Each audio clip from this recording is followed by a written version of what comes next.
One more time. We'll call this meeting of the Planning, Zoning, and Agriculture Committee to order. Roll call, please. Mr. Olthoff? Present. Mr. Tripp? Present. Mr. Washington? Present. Mr. Tholen? Ms. Polk? Mr. Mulcahy? Mr. Byrne? Mr. Hildebrand? Present. Mr. Einfeld? Mr. Payton? Present. Ms. Peters?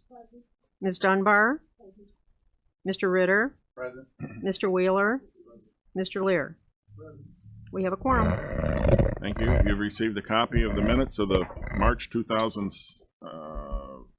23, 2017 meeting. Okay. I'll get it later. Is there any additions or corrections? Motion to approve would be in order. Mr. Washington. Second, Mr. Ritter. All in favor, say aye. Aye. Opposed, motion carried. Is there any public comment this morning? I have none in front of me. Okay, going on to zoning. ZBA case 1607. Whoa, building report. You know, I've gotten out of the. He's just doing the odd numbers. Yes. Okay, building report. Yeah. There we go. In your packet is the building division report for March of 2017. A few highlights here. We issued 3 building permits for new homes with a valuation of $757,000 and collected $6,800 in fees for that. Our total permits for the month was 53 with a valuation of $1.6 million, and we collected for the month $14,099 in fees. Oh, excuse me. Actually, for the month was $16,729 total fees for the month. Any questions? Motion to approve the building report by Ms. Peters, second by Mr. Tripp. Any discussion? All in favor say aye. Aye. Opposed, motion carried. Now, Alrighty. on to zoning. ZBA case 1607, request for a text amendment to County Code Section 121-3 and 121-99 to allow solar farms as a special use in the A1 Agricultural District. The petitioner is Kankakee County. Diane.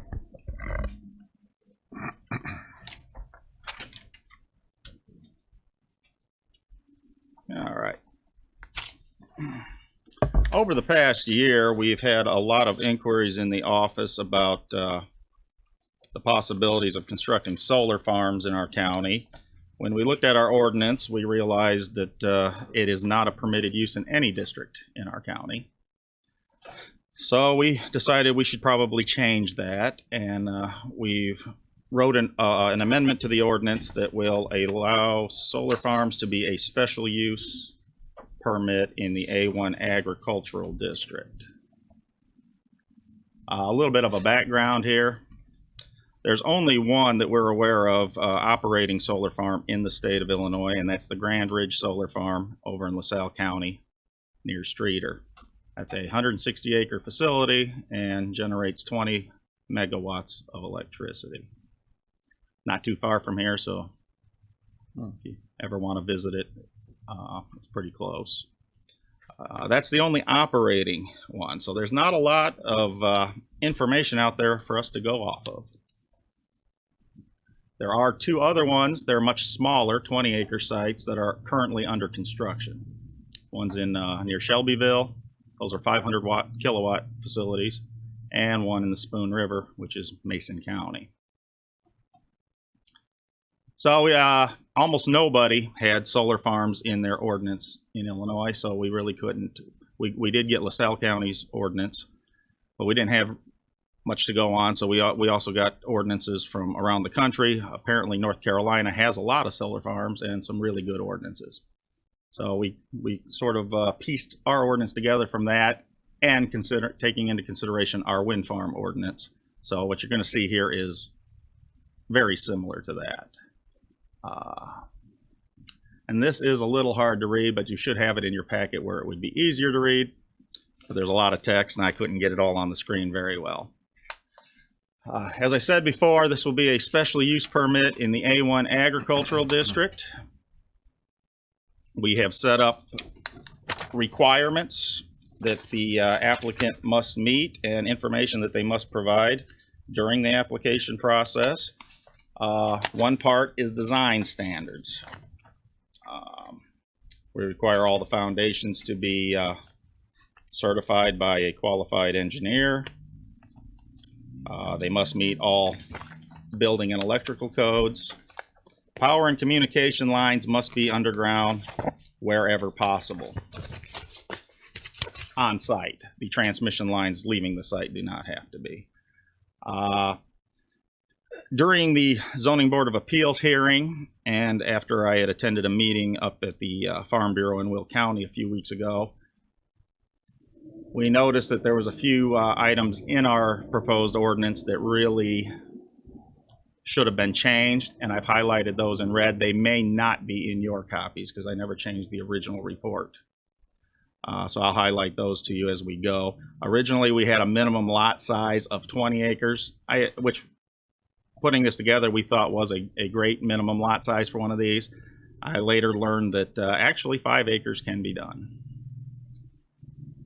What they call those a community system. And the nice thing about those is they don't have to have a substation. They can be hooked right to anywhere you have a 3-phase power line. So it's a lot more versatile as to where they can go. So we went ahead and changed our recommendation to 5 acres for minimum lot size. Height of the system is, we've got a maximum height, not including power poles, at 30 feet. It's my understanding that most of this equipment would be 10 feet or less. So height really isn't going to be much of an issue.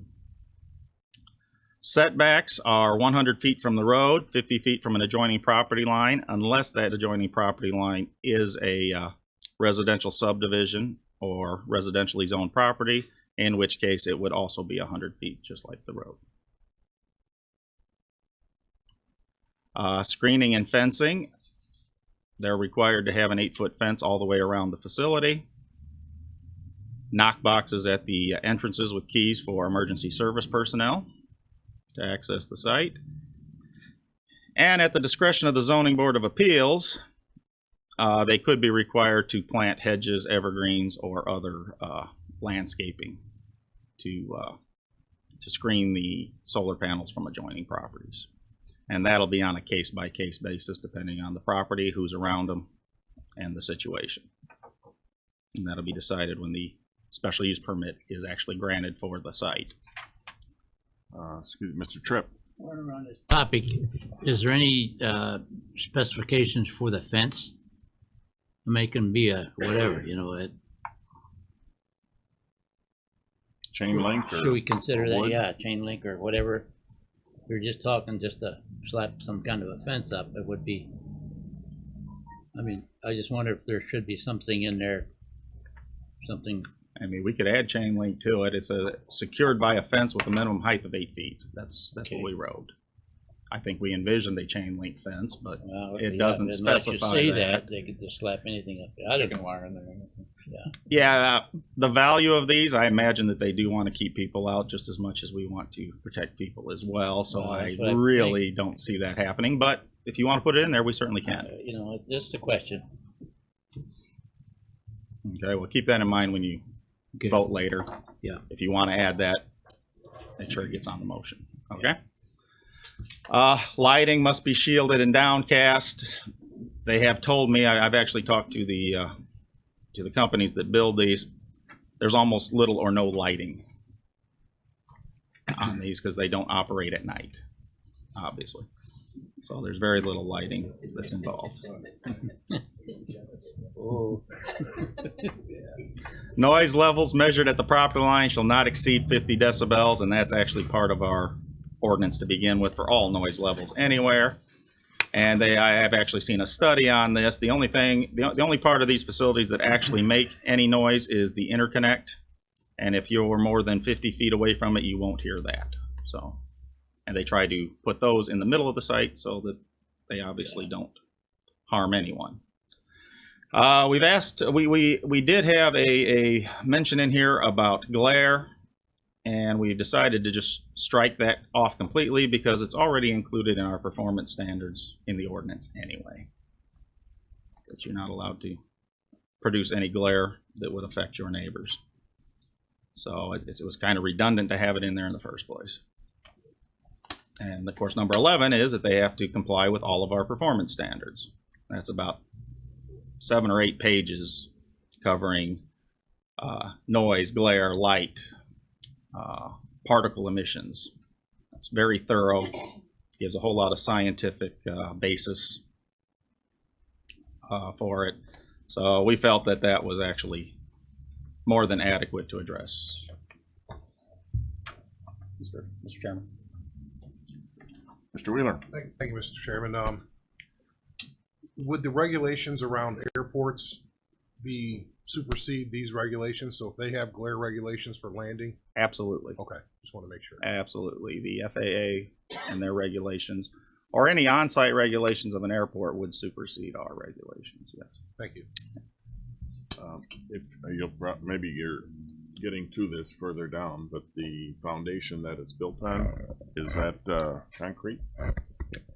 I mean, concrete It posts? can be, depending on soil conditions, but generally, no. It's wood, It is steel, steel. and it is just driven into the ground.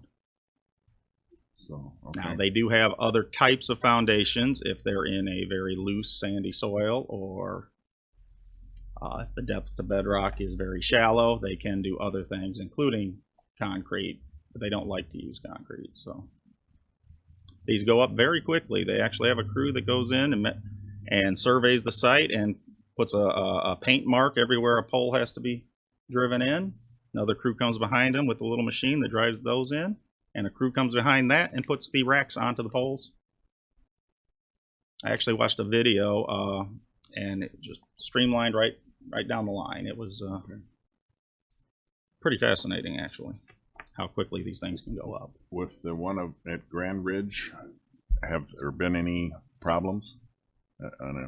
None that I am aware of. I've talked to my counterpart over there, and no, he has not had any problems. Eric Blair, our supervisor of assessment, has talked to his counterpart over there, and I don't want to speak for him, but I'm not aware of any issues there either. Thank you. We've actually been looking at them for assessments and how they assess these units. Another note about glare is these things are designed to absorb light, not reflect it. So Right. although people seem to think glare is an issue, it really isn't. Signage, we didn't want a bunch of signs all over these, ruining the aesthetics of the area, so we're limiting them to only a identification sign that must include the 911 address and a 24-hour emergency contact number. Outdoor storage on the site is limited to materials that would typically be used for a solar farm. We didn't want somebody also deciding that the ground really wasn't being used around them and creating a junkyard or something else of that nature. So it's really just a catch-all there to protect ourselves. Then we have requirements for the actual application itself. They have to give us a site plan showing existing conditions, and I don't know if you want me to go through them item by item here, but there's a list of what that site plan must include, which existing roads, structures, topography, waterways. Big one we added, or we actually put in location of subsurface drain tiles. Whenever you talk to a farmer or someone in agriculture, they are very, very protective of their drain tiles. So we wanted to make sure before anybody does any construction, we know where those are. Okay. One more question. Hail. Doesn't affect it? It's a surface that will withstand hail, or? That is correct. I do not know the specs on that, and I can't really speak intelligently to it. But yes, they are the photovoltaic cells are covered with a thick piece of plexiglass. Okay. So they are designed to withstand. All right. hail. Now, I'm sure Golf I'm ball sure size, you not can come baseball. up with some type of hail that would make that not true. I don't know. Okay. Need a site plan of the proposed conditions. What are they intending to do? Where are these panels going to go? Where's the interconnect going to go? Show the setbacks, any access roads or access points into the site. Where's the fence going to be? Because it's my understanding that they won't necessarily use an entire piece of property. A farmer may have 80 acres, but they'll only lease 30, 40, 60 of it. What they're going to use, the farmer can still use the remainder. No sense. We would not make them fence in the entire 80 acres, only the area that they're using. Weed and grass control, and that, more than glare, actually seems to be one of the biggest complaints about these type of facilities. So we are requiring that they present us with a plan of how they're going to keep the weeds and grass under control. And we'll make sure that they adhere to that with up to a $500 fine per week if they don't comply.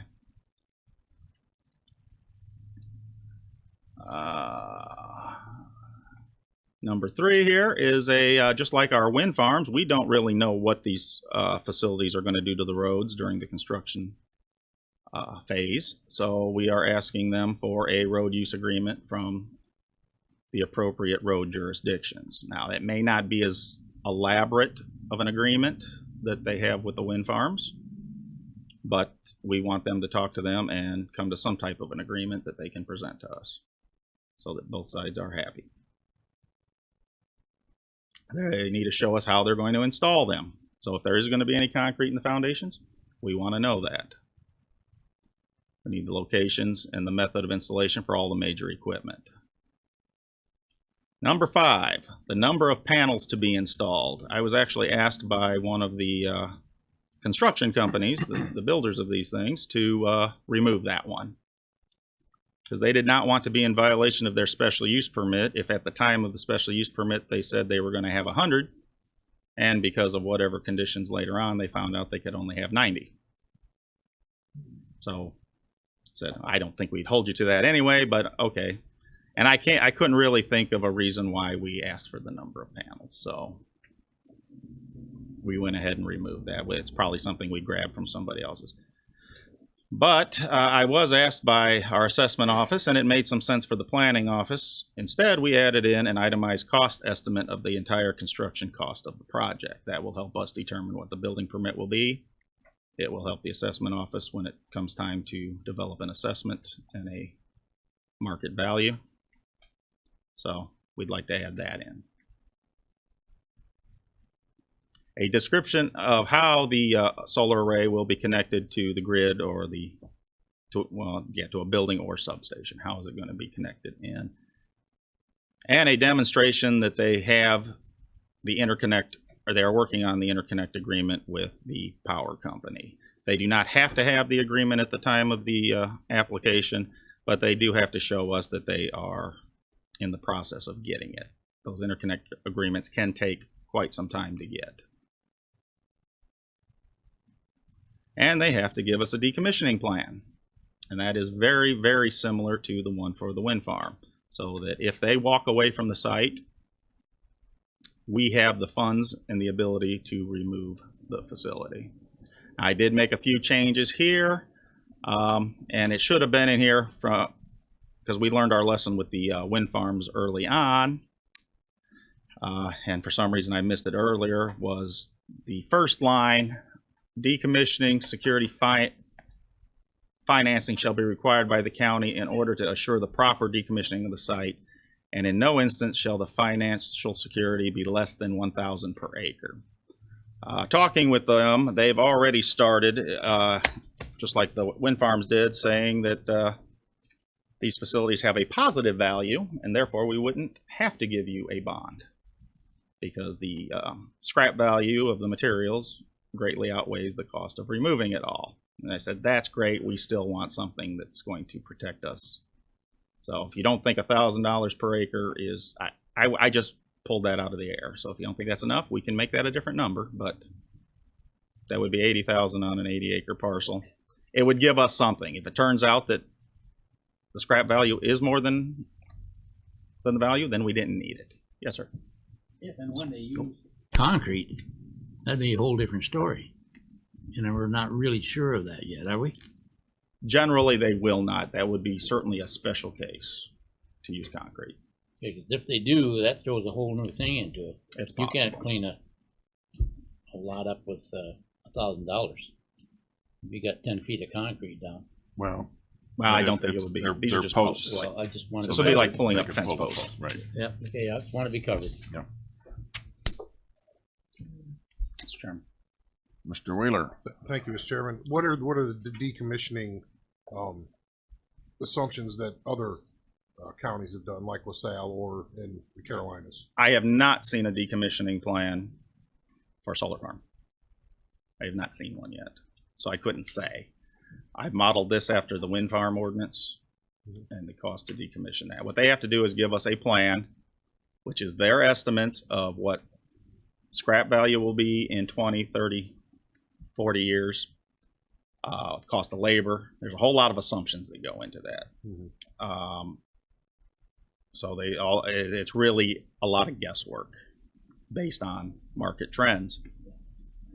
So part of this is you'll see in here that it has to be renewed every, is it 3 years? Mhm. Yes, every 3 years. So as time goes on, they have to give us a new plan in 3 years and adjust the bond accordingly depending on what that plan says. So periodically throughout the life of the project, that decommissioning plan and the amount of the bond will be adjusted. Is part of the submission the current value of recycling or decommissioning, or do they just have to give you the 20 or 30 when they come in? That, They say, no. Right now it's this, and then It's actually in increments of like 5-year increments. okay, Okay, so that should be good. because the life expectancy of one of these facilities is 20 plus years, but that doesn't mean somebody won't walk away in 5. So they give us a 5, 10, 15, 20 estimate. And but the decommissioning is, the bond itself is based on the 20. Unless, of course, the county board negotiates something different, because we did that once with one of the wind farms. So there is a tax advantage, just like with the solar farms, with this tax credit. yes, there is. Fees and cost. We didn't feel, normally a special use permit application costs $600, and we did not feel that that was going to be necessarily adequate to bring the special use permit for one of these facilities all the way through the system. So we are asking that that be changed to $5,000. We do not know at this point, and it could be on a case-by-case basis if we might have to hire any legal help or expert witnesses, rent any rooms because of large crowds. We don't know at this point. So that would be changed. And that is the ordinance of itself. Under decommissioning, I also added in there, which is same language as our wind farm ordinance, is that the decommissioning plan and financial security must be presented to us and accepted by the board before the building permit will be issued. That's it. Zoning board heard this case on Monday night and voted 5-0 to approve. Any questions? Is there a motion? Mr. Mulcahy, the motion is? To approve. Okay, is there a second? Yes. Well, there were two. I didn't know if I should disregard seniority. Okay, Ms. Dunbar with a second. Any further discussions? All in favor, say aye. Aye. Opposed? Motion carried. I have a follow-up if I could, Mr. Mr. Chairman. Wheeler. As far as the assessment side of this, I just want to make sure, I know we're working on that part, but it's an A1 district with a special use, but it will be assessed at something else if something is approved. Is that? Yeah, and Mr. Blair came up today. He was kind enough to come up just in case we had some questions like this. We don't have a lot to base assessments on. Like I said, there's only one in the state of Illinois. But it's my understanding, and Eric can certainly speak on this, that they are assessing that one at industrial rates for the area that contains the solar farm. So instead of ag rates, it's Eric? Just to follow up on that, LaSalle did convert. Is it on? Everything okay? LaSalle County did convert the acreage to a more commercial or industrial rate than the preferential assessment on farmland for that purpose. So at this moment, given that that's the only known valuation method, I would look to emulate that at this point until or unless something changes and we have a better system to do that. So that's to the landowner, correct? Yes. I mean, that was the agreement worked out in LaSalle County, is that the bill is sent to the landowner and it is to be paid. I believe the landowner has an agreement with the solar energy company, Okay. and the solar energy company actually pays the bill, but the bill goes to the landowner. Do you know what that assessment was? Currently, that project was initially assessed in 2012. It's taken on a little bit of depreciation, but at the moment, the improvement assessment is somewhere between $5 and $6 million on it. It's a substantial assessment, and that actually, to be honest with you, is only 26.5% of the value, the overall value of the project, because most of what is there is deemed to be personal property, but what's left as real property still makes up about 26% or 26.5% of the project. If there's a default, the landowner is still obligated. Under their agreement in LaSalle, yes. I mean, I think it's reasonable to assume that if the company invests something like $70 million into the project, they're not likely to walk away over taxes. But yes, in that situation, the landowner is, put in a difficult position there. I will be meeting with the Property Tax Advisory Committee on May 10th to talk about some of these issues. And one of the things I'd like to push for in the future is a way to put it on with a leasehold pin potentially, where it might mitigate the risk for the landowner. But I'd like that to be part of a legislative effort to do that statewide to try to protect the landowner. But at this point, the facility in LaSalle, those landowners were comfortable, or that landowner was comfortable receiving the bill and then having the solar energy company pay it. And to this point, it has been paid. I'm not aware of any issues that have occurred over there in LaSalle. When you're dealing with a wind tower, that's a small amount of acres. Sure. And when you're dealing with this, it's could be the whole farm. But, It can be substantial, yeah. right. Okay. Thank you. something like this was very similar with the wind farms early on. Each county was assessing them with their own methods, and ultimately the state legislature actually passed legislation to make to come up with a formula and make that fair across the board. And I suspect as solar farms become more popular, that'll probably happen here as well. Mr. Ritter? Yeah, just a quick recommendation. I've done a number of these solar farms in North Carolina, and part of the expense you mentioned, I would just recommend, I don't know who's doing the electrical reviews and inspections, but you might want to get them some training on how to properly review those. It's a lot different than commercial or installation or something like that. We would actually send those out to our review agency, which is Kesslen and Associates, because it would be considered a commercial project. Right. So be careful. There's a lot of extra codes on those lines. Did you surface any problems in North Carolina, did you say, or South Carolina? Yeah, North Carolina.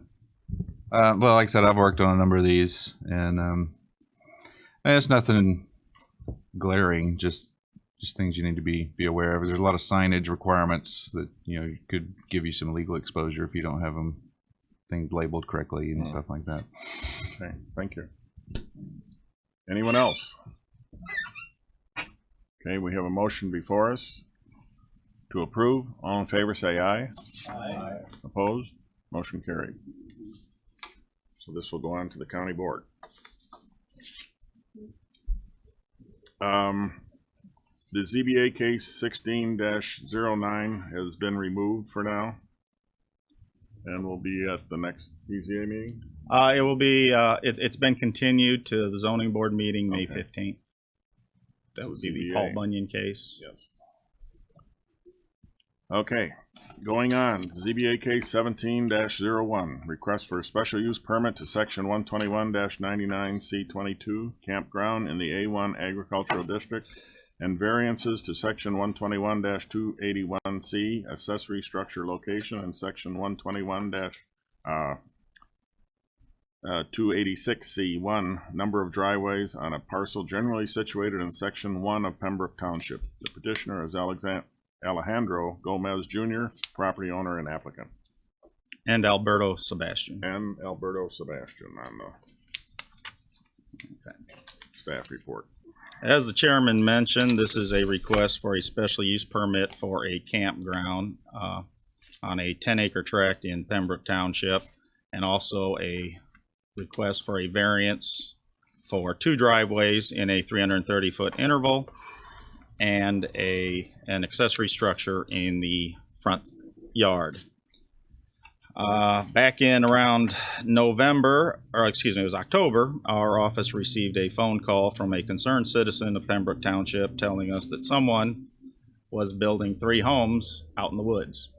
We went out there and investigated and found out that it wasn't homes, it was actually 3 cabins, a pavilion, an outhouse, a well, and a U-shaped driveway. I do not have any aerial photography that shows any of that, so I approximated where it all was and drew it on top of our aerial photo. So you can see there on the map, the purple line is the U-shaped driveway. The blue dot is the approximate location of the Sandpoint well. The 3 red dots are the cabins. They're up on a hill. Down below the hill, the yellow square is the pavilion. And there's an outhouse somewhere in the location of the green dot. In your packet, in your report, I did not put any on the screen here. There are actual pictures of all of the cabins and that you can see in your report. We contacted the owner of the property, and he came in and explained that him and a few friends, about 6 to 8 families, actually use the property to camp on while they go hunting down at the Iroquois Conservation Area, which is just 3 or 4 miles down the road. This is located, as you can see the Pembroke Township map there, it's located near Leesville, where that red dot is on the right.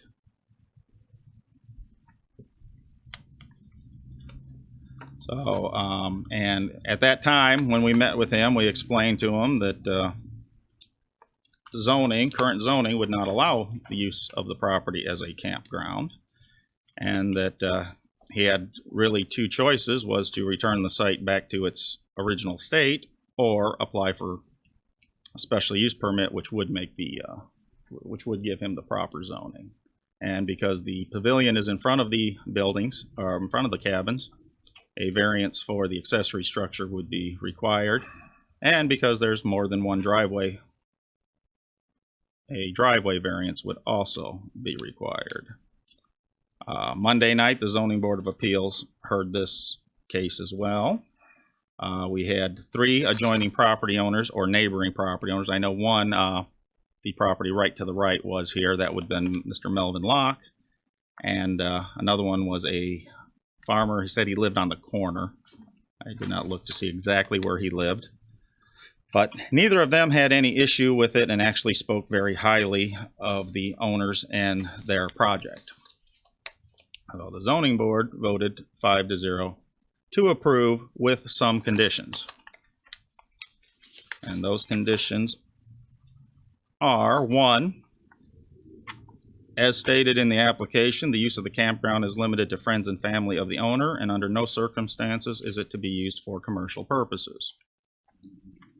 Number two, the property is to be used for recreational purposes only, and living quarters are not to be used as permanent residence. Three, if the special use permit is granted, the owner applicant shall obtain and abide by all permits and licenses as required by federal, state, and local government. And number four, a sign indicating private property is to be installed by the entrance to the site. That was requested by the Zoning Board of Appeals itself. Their chairman thought that when people drive by, they want to make sure that they know that that is a private campground and not a public campground. It should be noted that this is step one. If this special use permit is granted, then the owners will have to come to our office and apply for the proper building permits, septic well, entrance permits, and go through the rest of the process. To date, no permits have been issued for anything on this property. Do they understand about the septic and the well? Well, during the testimony, they don't intend to have a septic, which they currently do not have. They have an outhouse, and it's their intention to bring porta potties, portable toilets, to the site and have them periodically emptied. And remove the And present? remove the outhouse. And it went back and forth on the well, and I'm not sure exactly where they ended up. At one point, they were going to remove the well and not have water there and just haul it in. At another point, they were going to get the proper permits and Drill the well. properly install a well. So I'm not exactly sure as to where that ended up. I do not have the transcripts yet.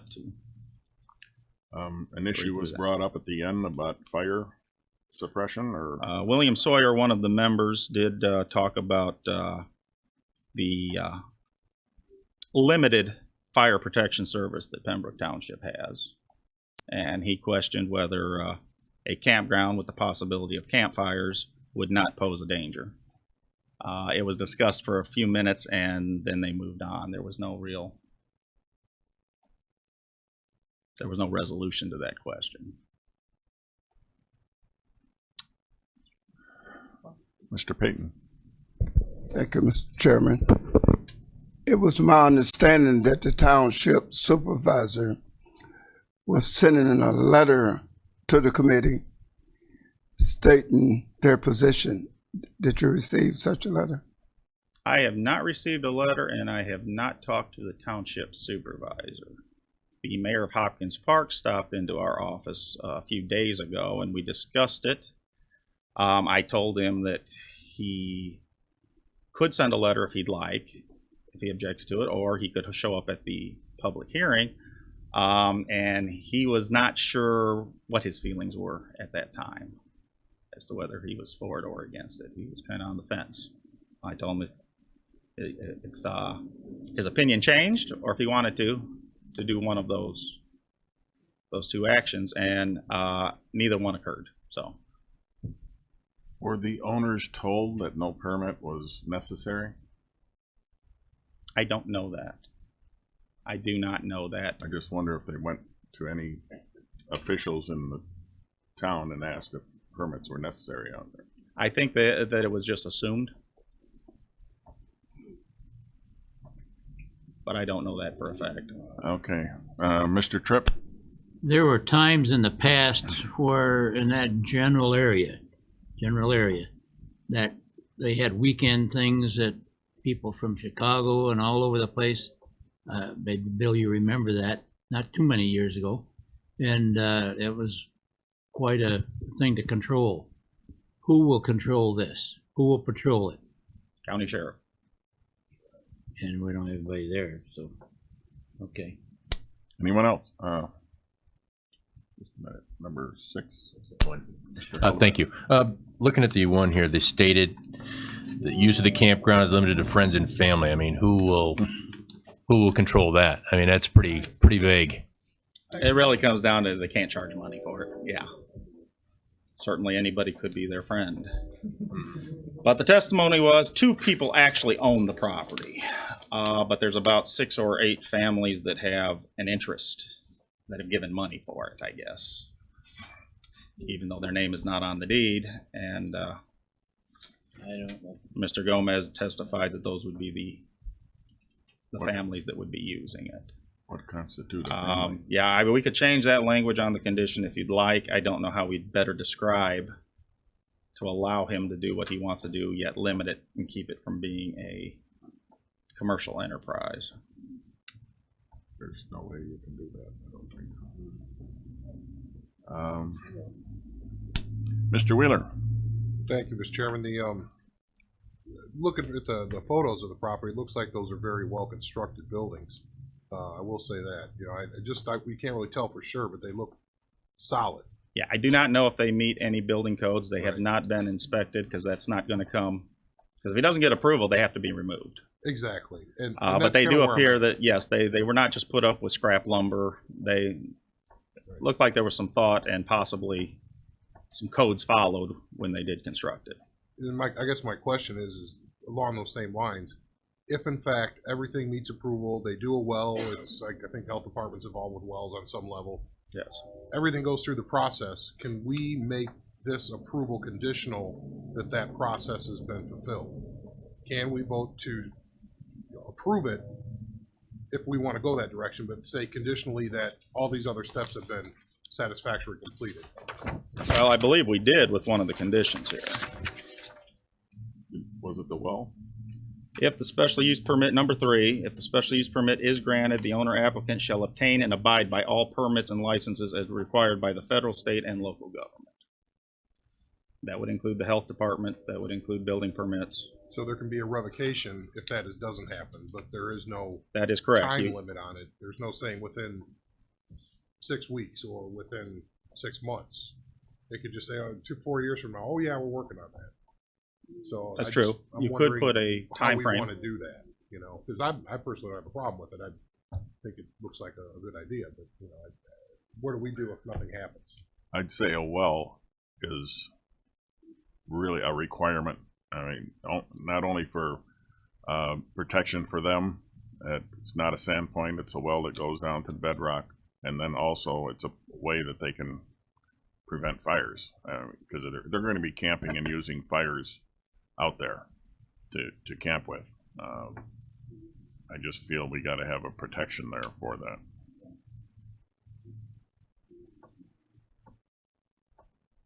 We could certainly add, the committee can add that to the condition list. You could require that a proper well be installed, and you can put a time frame on the end of that condition number 3. Now, what's an appropriate time frame? At least a year, I would think, because by the time they get through all the reviews, it's definitely going to be 6 months. If there is a well, and there is one now, where is the electricity coming from? They currently do not have electricity on the site, but if they get approval, then they could have electricity. But how do they get water out of the sand point? I don't know. A generator? I believe they take a generator away with them. I don't think that Oh, no, excuse me. Right. A hand pump. it is a hand pump. There's a hand pump. See, They George, we bring it wouldn't to know the that. site You would. and they remove it. They don't want to leave it there. That's Yeah, right. no, excuse me. It's a hand pump. Okay. Yes. First, Ms. Dunbar. Just a question because I'm new, maybe. If this were just the vacant lot as it was prior to this development and they decided to camp in a tent, would we require fire suppression? And would they be allowed to do that? No and yes. No, we would not require Okay. fire suppression, and yes, that would be the And personal yet it would be the enjoyment same of their own private property. Which is But- what they're doing. I guess the concern out there is what the problem we have with fires out there needs to be I considered. absolutely understand. I'm just asking the question. Okay, Ms. Peters. Thank you, Mr. Chairman. I think this is just a typographical error, but it says the school district is Mantino, which is 5 miles away. That would definitely be a typographical error. Sorry about that. Is that in the report itself? A little sensitive there. Last page. Nitpicker.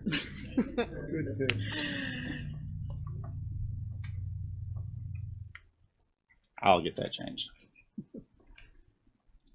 Any other questions? Mr. Payton.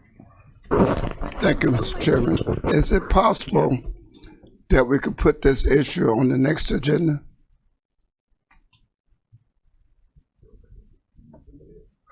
Delay it now and put it on next month's agenda. The PZA agenda or sending it back to zoning board? Beg your pardon? Sending it back to zoning board or just delaying it till PZA? Well, you could bring it back here, but Yeah, I think it depends on the reason.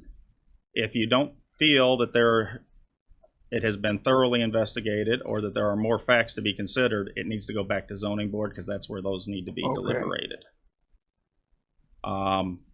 If you would just like more time to think about it yourself, you could just vote to continue it and bring it back at the next PZA. But keep in mind that if you do take time and consider it and you have more questions, facts, or information, then it would have to go back to zoning board for that to be considered. So that would be entirely up to the committee and why they want to delay it.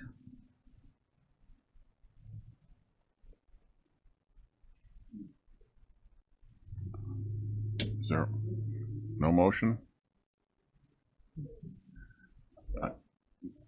I will put a motion on the floor that we send it back to the zoning board. And that will give us time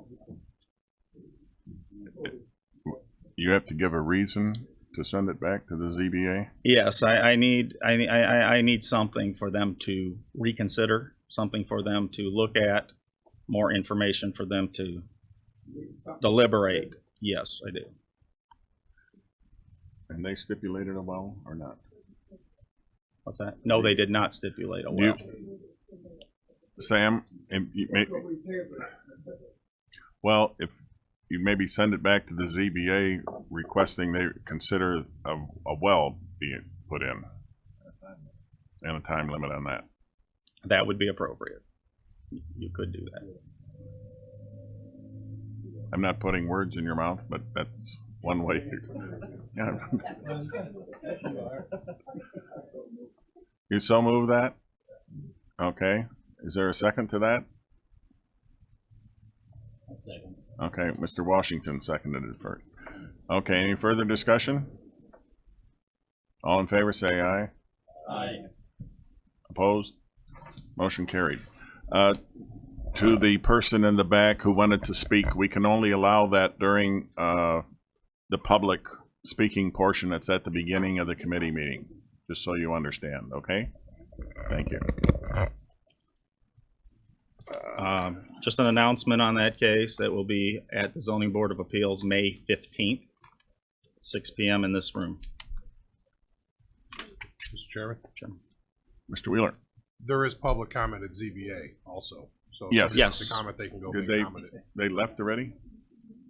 Oh, Yeah, I'm did just- you hear that? How many clerks here? At the Zoning Board of Appeals meeting on May 15th at 6 p.m. in this room, there'll be an opportunity for public comment there. Okay. All right. Going on, under planning, Kankakee County Historical Preservation Plan presentation and approval. Is he gonna give me that? Good morning. In your packets is a brief synopsis, I guess, of part of the plan. The preservation plan is a huge document. So, but if anybody would like a copy of that, they're more than welcome to get a copy. I can give it to you, hard copy or electronically. We got a grant to do this plan back in 15. We completed it in September of 16. It was approved by the state I believe back in January, late January, early February. So I'm bringing it to you to get the blessing of the board. Can I have a presentation.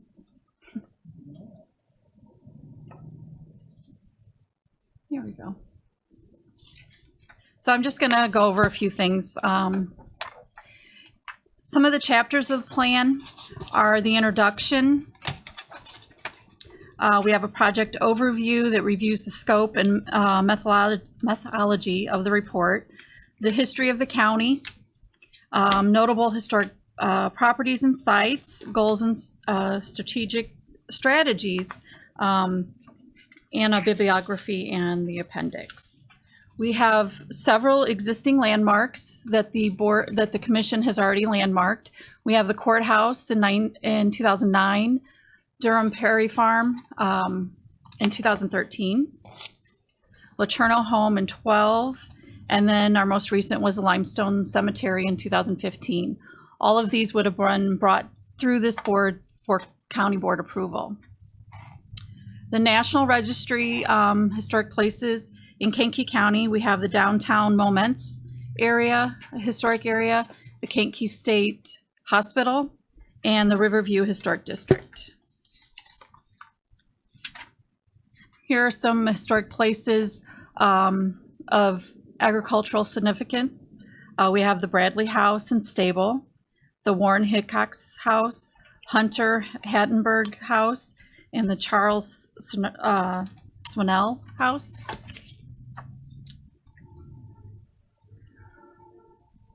These are significant public buildings. We have the Illinois Central Railroad Depot, the courthouse, the Point School, which is in Grant Park. We also have the Durham Perry Farmstead and the Milk Barn.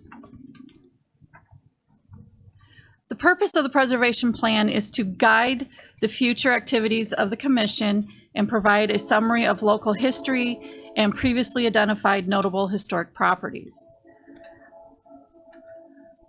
Our project scope is historic research, completed on the county as a whole and each township individually.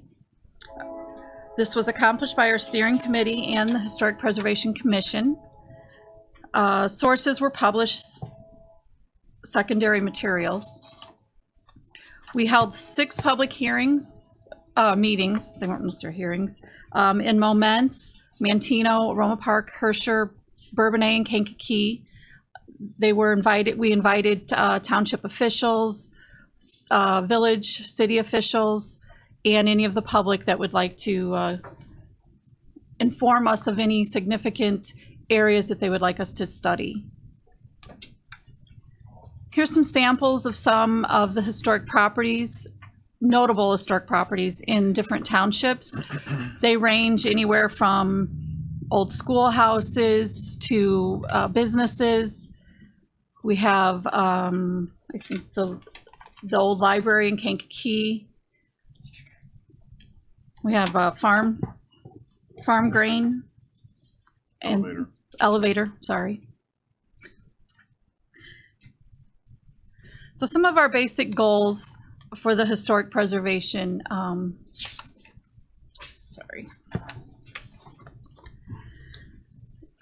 Our goals and strategies are to protect and enhance and interpret the county's resources for tourism and visitors, as well as to support and provide stimulus to businesses and industries, to identify, designate, protect, preserve, and encourage the restoration, rehabilitation, and adoption of continued use of these properties and structures to reflect the heritage of the United States of America and state of Illinois and county, to strengthen the economy of the county, to stabilize and improve the economic vitality and value, to designate landmarks and preserve districts in particular and of the county of Kankakee in general, to beautify and characterize the county and the notable accomplishments of the past, to conserve valuable materials, energy resources, and the ongoing uses and maintenance of existing building environments, to safeguard county historic culture, heritage and reflect as embedded and reflected in structures, landscape features, and scenic areas, to encourage public knowledge, understanding, and appreciation of the county's past through the establishment and promotion of historic districts and landmark districts designations. We have 4 major goals for the preservation plan: to identify and protect historic resources, to educate the public, to promote tourism and sensitive development, and promote partnerships. That partnership would be with municipalities in trying to work with them to landmark structures and or properties in their jurisdiction that we don't have jurisdiction in. That would be with intergovernmental agreements. Right now, we do have one intergovernmental agreement, and that is with the city of Kankakee. The preservation plan was put together with the help of the Historic Preservation Commission. We had a steering committee, myself, and then our consultant.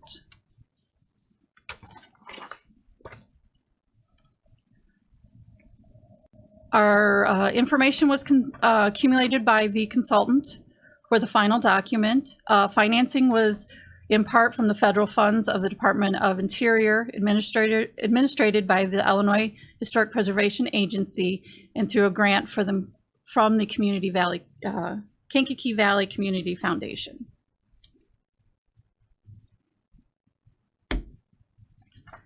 So if anybody has any questions, I don't know if you want to approve it today. I gave you there's a lot of information in here. So I didn't know if anybody wanted to, we can bring it back once everybody's had time to review it, but we wanted to give you an update on the preservation plan. And like I said, it has been approved by the state. We're just getting the county board's blessing. What's the committee's? All right, Mr. Washington, motion to approve. Ms. Peters with a second. Any discussion?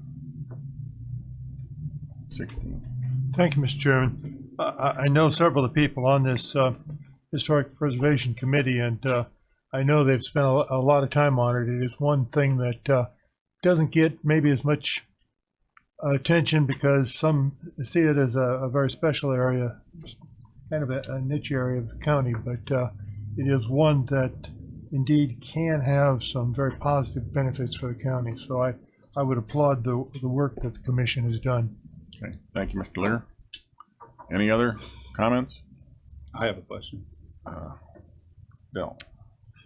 Michelle, what's the next steps? The next step was we applied, if you recall, back in January or February, we brought back, we applied for a CLG grant for 2017 to do an intensive historic survey. And we're going to do these by township because there is so much work to be done on them. And they can be costly. So we're doing it. This one was for Pilot Township that we've applied for. We did get notification earlier this month that we were approved by the state for that funding. The commission will start, we have our first meeting to start the process with our consultant we've moved it, I think it's May 8th at 4 o'clock on the second floor. So that is our next step. Okay, Mr. Wheeler. Thank you, Mr. Chairman. Is this a full grant or is this a local match type thing? It is a local match, but that local match will be in-kind services of the commission members, of myself, steering committees, if we have any, that will take care of that local match. Sounds good. Thank you. Ms. Dunbar. Thank you, Mr. Chairman. I was a founding member of the commission, and they do very good work. The only comment I have, Michelle, and you probably already know what I'm going to say, is but our historic preservation ordinance that we adopted, I believe in 2009, has a lot of teeth. It is one of the strongest historic preservation ordinances. We got it basically as a template from the state, and I would encourage the commission to look at ways that they can assist the county in doing more hands-on preservation, i.e. making sure people don't tear things down and screw them up by way of some kind of review. And I don't see that anywhere in the plan. So just a comment. I don't disagree with the plan itself. Just I think that there's a lot more that the commission could do in terms of preservation, real enforcement. Yes. Is there a permit required for demolition? Yes. There is. And however, if it is in a jurisdiction that we don't have an intergovernmental agreement with, we have a hard time stopping it. Okay, that's something for the commission to consider. Okay.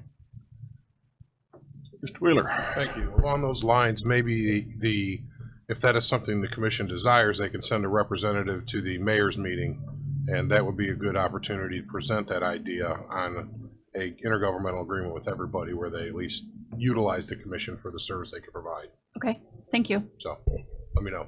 Thank you. Okay. Mr. Hildebrand. Thank you. Along that line, I mean, has there been conversation before with the mayors and that to be members, like, for example, Bourbonnais Township, is there a reason why maybe they wouldn't be a member of that already as far as intergovernmental agreement? It wouldn't be the township, it would be the villages. Okay, have they been Or city. contacted? We do have one for the entire city of Kankakee. We have approached Bourbonnais, however, they will only do it on a case-by-case basis. That's how we got the Laterno home, because that is in the village, but they would only do on a case-by-case. We're going to approach them again to see if we could do a township or a village wide, but it's ultimately up to them. And if the village or the city does not approve it, because the step is that it goes to them, to their council meeting for approval, then to the county board. So, you know, they can deny them if they want, without any, you know, there's not a whole lot that we could do about it with it being in their jurisdiction. Okay. Dell. Just informational. I have asked Michelle about, well, probably, I guess about a week ago, to start looking at a process for our inspectors to include historic preservation in their review process. Of course, we have very limited staff, not a lot of resources, so I don't know how that program is going to work out yet, but I have asked her to look into what it would take to do that. I don't believe you want the Historic Preservation Committee to review every permit and demolition permit we get. As you know, last month was 53. I don't think that's the way to go. We're going to have to come up with some type of criteria that triggers when it would go to the Historic Preservation Commission for review. And I've asked Michelle to look into what that's going to take and what that'll do. So hopefully we can come back to you with a recommendation later. Good. Thank you. Ready for the question? All in favor, say aye. Aye. Opposed? Motion carried. Going on to old business, the reappointment of Elizabeth Scanlon to the Zoning Board of Appeals. These are recommendations, so we don't have to vote on these. Okay. Any comments on those?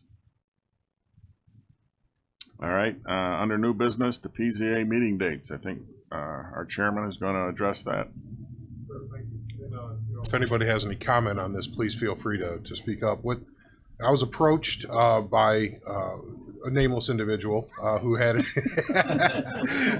no, he does well when he's in Florida. We call him certain things. Yes, when he has about speaking with the highway department, and it would be a good idea for both of the planning, PZA, ZBA operations, and the highway department, the way things line up, to move the meeting dates around a little bit for both of those committees. We brought it up yesterday at Buildings and Highways about moving them to the day after criminal justice, and they were all good with that.